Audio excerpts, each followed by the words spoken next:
Assalamualaikum warahmatullahi wabarakatuh. Teman-teman yang dirahmati oleh Allah Subhanahu wa ta'ala, dimanapun Anda berada dan siapapun yang menonton video ini, teman-teman. Teman-teman, dalam Al-Quran surah Ar-Ra'd ayat 16, Allah Subhanahu wa ta'ala telah berfirman, Allahu khaliqu kulli syai'. Allah lah pencipta segala sesuatu. Ya, Allah lah pencipta segala sesuatu. Teman-teman yang dirahmati oleh Allah Subhanahu wa ta'ala, sekiranya ada pertanyaan itu bunyinya begini: siapakah yang menciptakan langit dan bumi tanpa tiang, ya, langit? Semua kita bisa menjawab. Pasti jawabannya adalah Allah Subhanahu wa ta'ala. Siapakah yang mengatur siang dan malam silih berganti? Semua kita bisa menjawab. Tentunya jawabannya adalah Allah Subhanahu wa ta'ala. Siapakah yang menurunkan hujan? Siapakah yang menurunkan rezeki, yang membagi rezeki? Pasti jawabannya Allah Subhanahu wa ta'ala. Dan siapakah yang menghidupkan dan yang mencabut nyawanya atau mematikan? Tentunya jawabannya adalah Allah Subhanahu wa ta'ala. Teman-teman, semua kita bisa menjawab kalau ditanya tentang perkara rububiyah Allah Subhanahu wa ta'ala. Makanya di dalam surah Al-Fatihah ayat pertama, Alhamdulillahi Rabbil Alamin. Segala puji bagi Allah, Tuhan yang mengatur sekalian alam. Teman-teman yang dirahmati oleh Allah Subhanahu wa ta'ala, tapi kebanyakan manusia tidak menyadari dan tidak mengerti. Ketika dia melintas di suatu tempat yang angker, dia malah mengatakan, permisi mbah, permisi datuk, permisi munyang, permisi bola, saya numpang lewat, saya tidak mengganggu. Nah, karena tidak paham, ya. Padahal dia sudah meyakini yang menciptakan langit dan bumi, mengatur siang dan malam, termasuk menciptakan dirinya, menciptakan anak-anaknya. Semua dia mengimani itu adalah Allah Subhanahu wa ta'ala. Tapi dia ketika melintas suatu tempat yang dianggap angker, malah mengatakan kalimat-kalimat kesyirikan. Bahkan tidak tanggung-tanggung, teman-teman. Teman-teman tahu sarang rayap? Sarang rayap, ya, kalau orang Melayu bilang tuh pusu, sarang rayap. Itu pun kadang dikeramatkan orang, teman-teman. Kadang disembah orang.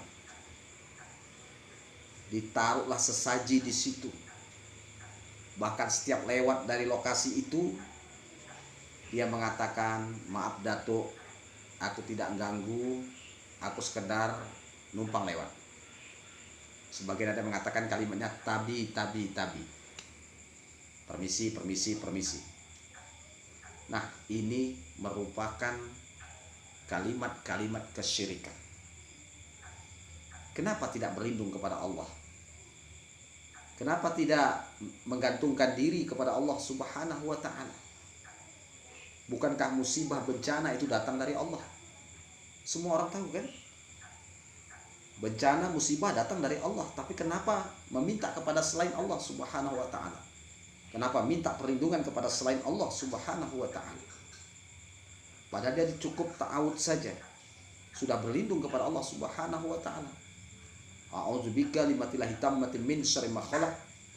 Aku berlindung dengan kalimat Allah yang sempurna dari segala kejahatan makhluk. Itu sudah cukup untuk dia menggantungkan diri kepada Allah Subhanahu wa ta'ala. Tapi nyatanya manusia memilih jalan lain. malah berbuat syirik, ya, menyekutukan Allah Subhanahu wa taala. Jadi ada sebagian kaum muslimin, ya, sebagian takut kepada sarang rayap atau pusu. Apalagi sarang rayapnya tinggi besar, makin dikeramatkan.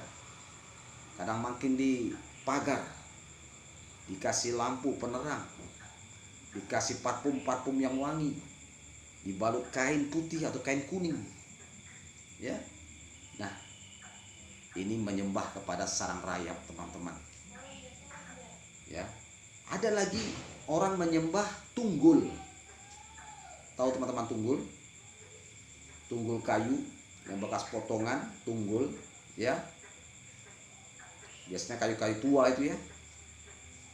Ada di daerah Sumatera Utara, ya. Tunggul itu dikeramatkan. Tunggul kayu, teman-teman. Dipuja di situ. Ya, bahkan ada yang membuat sesaji di situ, ya, dibangun tempatnya, dibikin seperti menara masjid, diistimewakan. Setiap orang lewat dari lokasi itu, mereka mengatakan perkataan-perkataan syirik, ya, maaf mbah, maaf datuk, seperti itu, saya numpang lewat, saya tidak mengganggu. Nah, ini sebenarnya hal-hal yang seperti ini warisan-warisan jahiliyah, teman-teman. Ya, kenapa saya bilang warisan jahiliyah? Karena orang-orang jahiliyah dulu, kalau mereka melintas suatu lembah, mereka akan mengatakan, aku berlindung dengan penguasa lembah ini. Nanti jalan lagi, jumpa satu lembah lagi, istilahnya tempatnya dianggap angker, ya. Mereka mengatakan kata-kata syirik. Aku berlindung dengan penguasa lembah ini. Ini karena mereka tidak paham kalimat tauhid, kalimat la ilaha illallah. Fa'lam annahu la ilaha illallah. Pahamilah kalimat la ilaha illallah. Itu kalimat tauhid, teman-teman. Kalau kalimat kalau teman-teman sudah memahami kalimat la ilaha illallah, paham apa yang dimaksud oleh Allah dari kalimat itu, ya, pasti teman-teman tidak akan mau berbuat syirik. Pasti teman-teman tidak akan mau ikut-ikutan menyembah pusu, sarang rayap, ya, atau yang lainnya. Seperti itu, ya. Nah, ini karena tidak paham. Pasti teman-teman tidak mau berurusan dengan dukun. Pasti tidak akan mendatangi peramal, ya, kalau paham kalimat la ilaha illallah. Kalimat itu ringan diucapkan, dan kalimat itu pendek, tidak panjang, la ilaha illallah. Tapi kebanyakan tidak paham. Akhirnya mereka tetap berbuat musyrik, menyekutukan Allah Subhanahu wa taala. Menyembah Allah, tapi di samping itu menyembah tandingan selain Allah.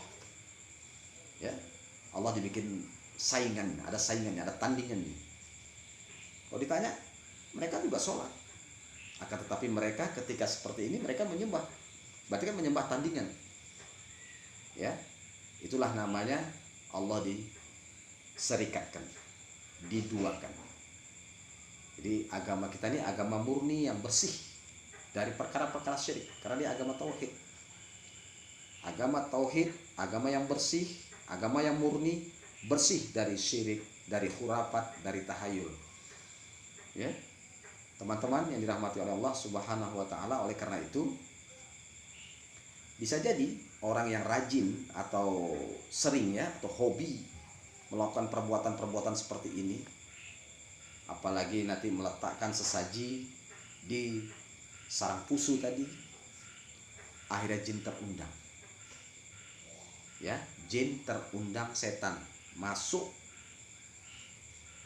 ke tubuh Anda, atau tidak kena Anda istri, nggak kena istri anak, ya, masuk ke aliran darahnya, kadang kesurupan, kadang sakit-sakitan, minimal, ya, sering sakit kepala, bahu berat, jantung debar-debar, ketakutan, was-was, gelisah, susah tidur malam, mimpi buruk, mudah emosi. Itu minimal sekali teman-teman. Oleh karena itu, sebagai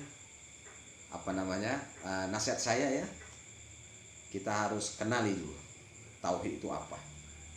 Pahami dulu syarat la ilaha illallah. Kenali dia. Syarat la ilaha illallah, rukun la ilaha illallah, apa yang membatalkan la ilaha illallah. Karena kalimat itu kalimat tauhid. Dia punya syarat, punya rukun, dan apa yang bisa membatalkan dari kalimat la ilaha illallah. Dan kalimat itu sering kita ucapkan ketika sholat ya, tasyahud. Asyhadu an la ilaha illallah. Ya kan? Syahadat yang pertama, kemudian baru syahadat yang kedua kan, wa asyhadu anna muhammadar rasulullah. Itu kalimat tauhid. Bahkan kalimat yang pertama sekali diucapkan dan kalimat yang terakhir sekali diucapkan. Bagi seorang yang baru masuk Islam, dia harus mengucapkan kalimat la ilaha illallah, syahadat. Asyhadu an la ilaha illallah wa asyhadu anna muhammadar rasulullah. Begitu juga kalimat yang terakhir ketika dalam keadaan sakratul maut. Itu juga kalimat yang diucapkan la ilaha illallah.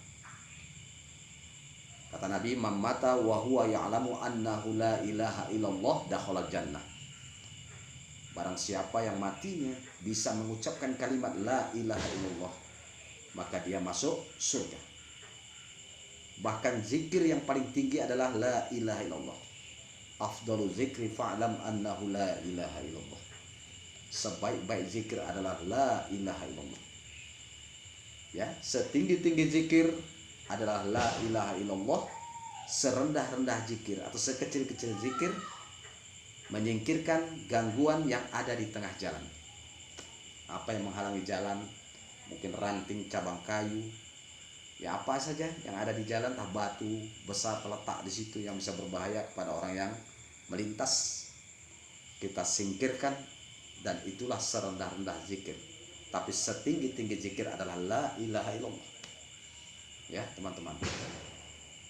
Oleh karena itu teman-teman yang dirahmati oleh Allah Subhanahu wa taala, kalimat ini banyak diucapkan kaum muslimin, tapi umumnya kita tidak paham.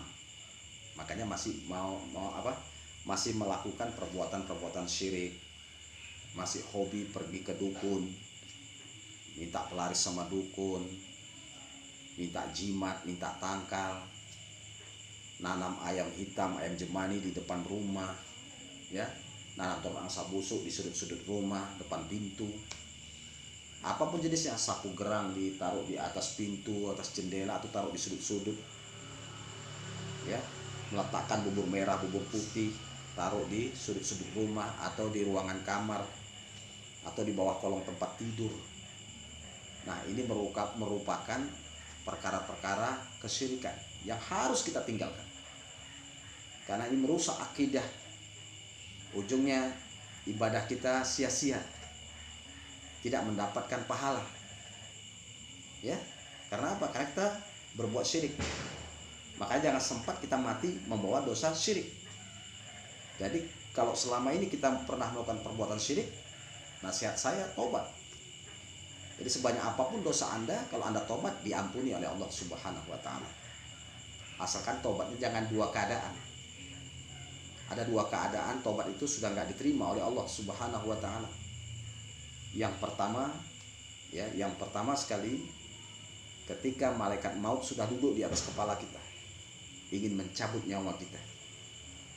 Nah, semua manusia pada saat itu, pada saat menghadapi malaikat maut, kayak manapun dia bandalnya, ya, kayak manapun degilnya, dia tobat.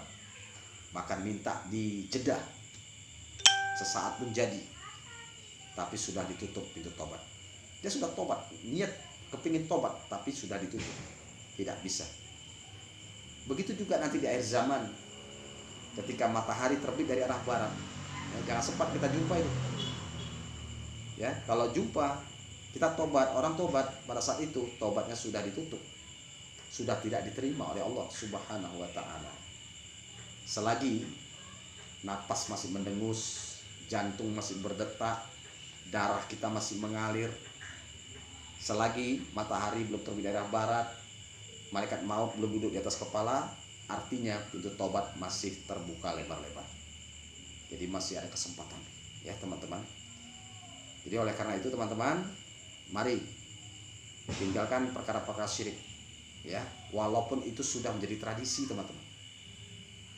Nggak bisa itu alasan itu. Oh, udah di sini tradisi kayak gitu Pak, nggak bisa. Kayak gitu Ustaz, di sini nggak bisa. Kita kalau nggak ikut kayak mana? Tinggalkan, berlepas diri. Kalau Anda mau selamat, ya, berlepas diri dari hal-hal seperti itu. Nggak apa-apa, walaupun nggak dikawani orang, nggak apa-apa. Yang penting Allah ridho. Bukankah surga itu milik Allah? Bukankah Allah akan memasukkan hambanya ke dalam surga atas ridhonya? Bagaimana kalau kita bawa dosa syirik, mati bawa dosa syirik? Bagaimana Allah mau ridhoi kita? Dan tidak akan mungkin kita masuk surga. Masuk neraka, surga ya. Tidak akan mungkin kita bisa masuk surga. Demikian saya teman-teman, mudah-mudahan video ini bermanfaat. Barakallahu fikum. Assalamualaikum warahmatullahi wabarakatuh.